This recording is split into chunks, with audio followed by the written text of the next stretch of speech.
Okay, welcome. So this is the first in my series of podcasts that I'm going to be doing as a single host, and I wanted to start off by talking a bit about myself.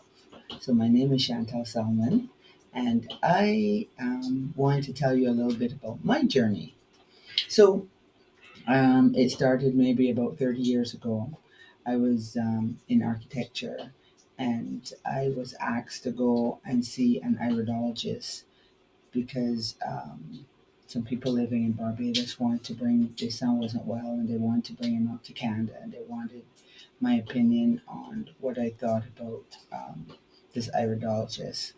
So I went to see her and she was actually conducting a class, so I had to wait. Um, and while I was waiting, it's cold, it was winter, so I was in the class waiting, and I was shocked to learn about iridology.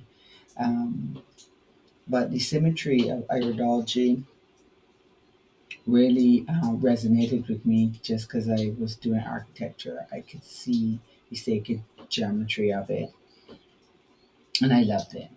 So I spent the next couple of months trying to negotiate in my head how I'm going to change careers and let my parents know and all this stuff.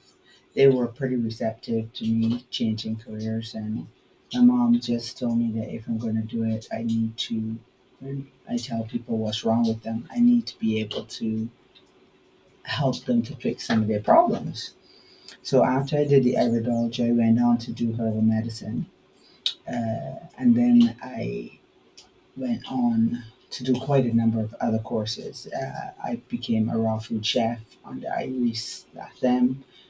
I did reflexology, became a Reiki master. Um, I'm still pursuing different things because I just finished my life coaching um, with My Valley. And in between there, I have learned to be a chocolatier. I make kombuchas and so on. Anything that will help to enhance what I'm doing to help people along the way. So I've created a clinic quite a while ago now called the Light Body Holistic Clinic. And within that clinic, we have a kitchen where we do fresh juices, live food, and there is also a apothecary where we make herbal products, tinctures, and herbal teas to help people. It complements what we're doing. So I've been doing that for quite a while, but my journey in terms of raw food, obviously, it started with Iris when I took his course, and I mean, he is motivational, and he is very much into it, and he. I mean, he's a living example of somebody that does 100% raw food, and I had to take my own journey to get there, and I had to create my own dishes to get there because although I did his course, um, I still had my own things that I loved. And as a Bajan, you love your sauce and I wasn't really a sauce person anyway because I didn't eat that kind of meat in terms of pork, but I love pickle bread fruit, pilau, chow mein, and I needed some substitutes for those things. And over the years, I learned to make my own substitutes. So right now, um, a lot of the dishes we do are the dishes I grew up with. So I do make a sauce, but I use mushrooms. I do tamarind chow mein and pilau with pineapple and coconut and or coconut wild rice. That used to be my favorite thing of all times. Um, Wild rice.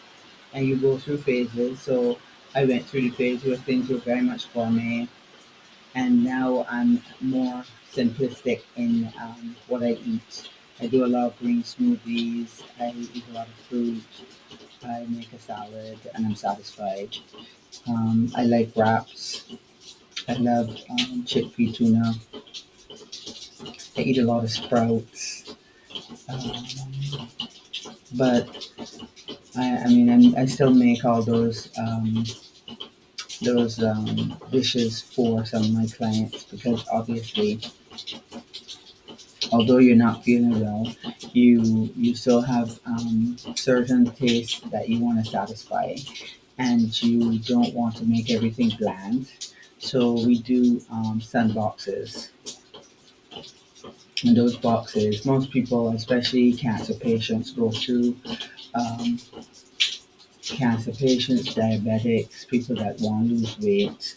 They go through sometimes a 12-week program where they do the cleansing.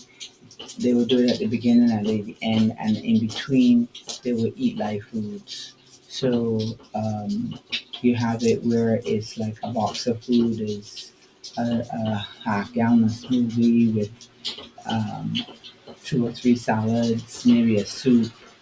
I like doing conch soup or pumpkin peanut soup.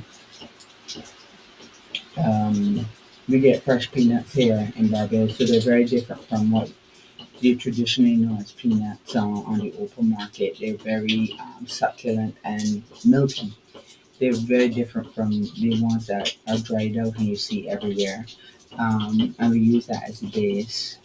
Almonds grow here as well, so when I get my hands on some local almonds, I tend to make milk with those. Um, Pomegranate milk, coconut milk obviously is the most common milk. But growing up with it, we never call it coconut milk. That was the funny part. Um, then we do entrees. There are about four entrees. I tend to do like mushroom burgers. I rotate the cauliflower, so it's either pilau or white rice, or um, we do a curry one as well. And we do the chow mein or rasta pasta of some kind, mushroom burgers or wraps.